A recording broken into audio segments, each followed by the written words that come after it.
और इसका शुरुआत अगर किसी ने की होगी तो श्रद्धेय अटल बिहारी वाजपेयी जी ने की, और उनके माध्यम से इस देश को एक नए आयाम पर ले जाने का काम तब टाइम में हुआ।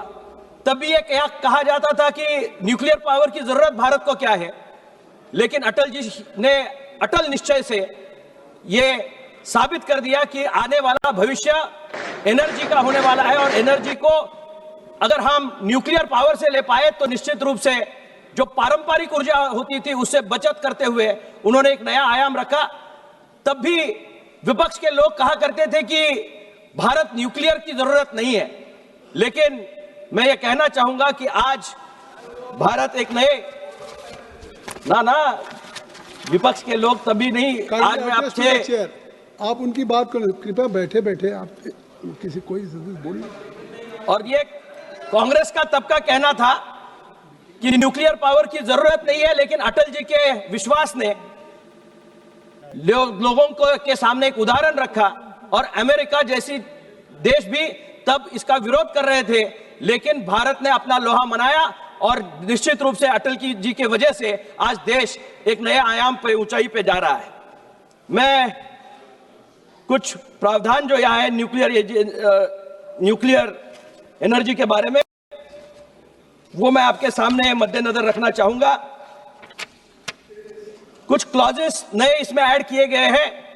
कड़ा लाइसेंस तंत्र इसमें इस्तेमाल किया गया है, जिसके माध्यम से क्लॉज 3 और 4 के माध्यम से विपक्ष डर फैला रहा है कि प्राइवेट लोग आएंगे तो सुरक्षा खतरे में पड़ जाएगी, लेकिन क्लॉज 3 ये स्पष्ट करता है बिना सरकार के लाइसेंस और सेफ्टी ऑथराइजेशन के कोई भी इसमें काम नहीं कर पाएगा। इसका क्लॉज 3 में प्रावधान किया गया है। इसका फोकस SMRs पर भी है। स्मॉल मॉड्यूलर रिएक्टर्स देश में बनने चाहिए, इसके लिए इसकी योजना बनाई जा रही है।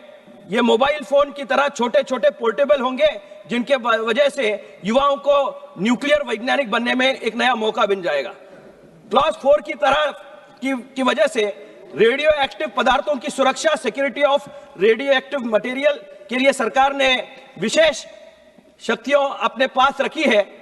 संवेदनशील गतिविधियों, सेंसिटिव एक्टिविटीज केवल केंद्र सरकार के नियंत्रण में होगी, यानी इनोवेशन प्राइवेट हो सकता है, लेकिन कंट्रोल यह सरकार का ही रहेगा।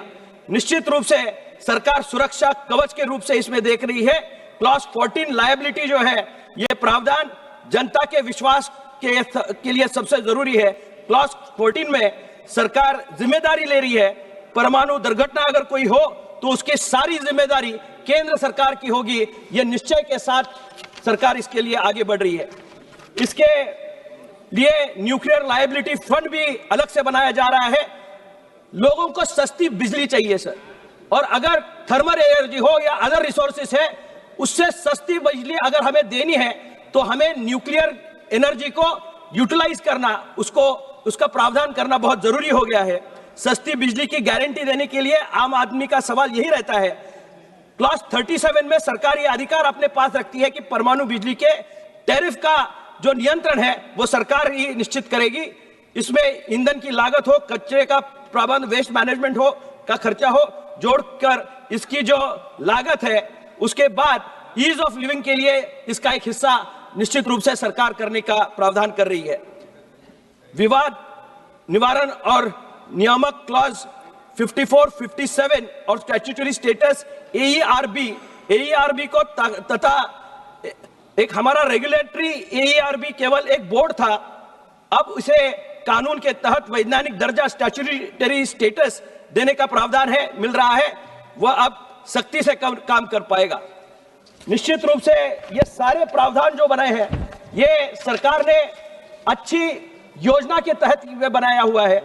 इलेक्ट्रिसिटी जनरेशन होना चाहिए, लेकिन इकोलॉजिकल डेवलपमेंट होने की बहुत ज्यादा जरूरत है, सस्टेनेबल डेवलपमेंट होने की जरूरत है, और जो अदर जो रिसोर्सेस है जिसमें से इलेक्ट्रिसिटी बनती थी, उसका नेगेटिव एनवायरनमेंट पे जो इंपैक्ट आता था उसको एनालाइज करते हुए न्यूक्लियर एनर्जी को बढ़ावा देने का काम सरकार कर रही है।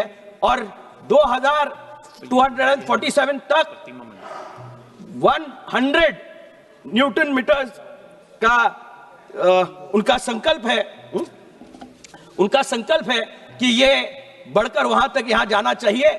मैं सरकार से ये कुछ मांगे इसके माध्यम से यहां रखना चाहूंगा और मेरे आखिरी शब्दों में मैं ये मांगे करना चाहूंगा। मैं जिस क्षेत्र से आता हूं वो इचलकरंजी, वो टेक्सटाइल का हब है। वहां पे सस्ती बिजली मिलने के लिए मेरे क्षेत्र में इचलकरंजी, जिसको मैनचेस्टर कहा जाता है, मेरी मांग है कि इस ऊर्जा से बनने वाली बिजली का विशेष कोटा टेक्सटाइल सेक्टर के लिए अलॉट किया जाए, जिसके माध्यम से कपड़े का उत्पाद बनने में इसका फायदा हो। कैंसर रिसर्च सेंटर सर, इसके माध्यम से उसको भी एम्पावर करने के लिए nuclear medicine and cancer research centre Kolhapur में स्थापित किया जाए कि जिसके माध्यम से मुंबई में जो काम होता है वो अगर कोल्हापुर में हो पाए तो उसका फायदा ग्रामीण इलाके के लोगों को होगा।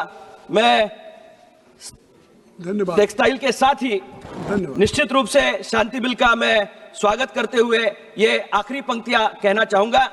ये नया भारत है, नई ऊर्जा से जगमगाएगा, विकास की यात्रा को कोई रोक नहीं पाएगा।